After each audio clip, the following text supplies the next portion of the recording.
7 দফা দাবিতে সারা দেশে সরকারি বেসরকারি পলিটেকনিক শিক্ষার্থীরা বিক্ষোভ কর্মসূচি পালন করেছে। বিভিন্ন স্থানে সড়ক অবরোধ করায় বিপাকে পড়েন সাধারণ মানুষ।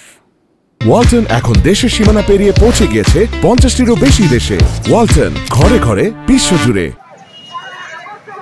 বুধবার সকাল 8:30টায় দিনাজপুর পলিটেকনিক ইনস্টিটিউটের সামনে বিক্ষোভ শুরু করেন শিক্ষার্থীরা। তারা মহাসড়কে ব্যারিকেড দিয়ে যান চলাচল বন্ধ করে দেন। এতে সড়কে দীর্ঘ যানজট সৃষ্টি হয়।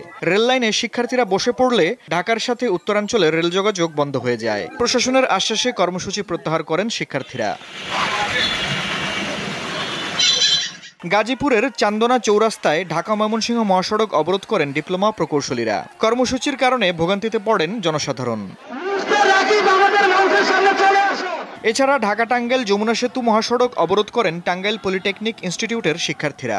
এ সময় মহাসড়কের দুই পাশে যান চলাচল বন্ধ হয়ে যায়।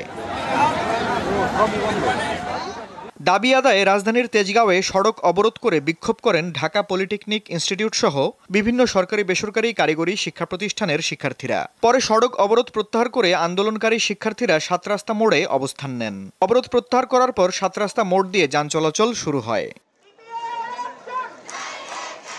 আফরিদ হাসান, দীপ্ত বার্তা কক্ষ।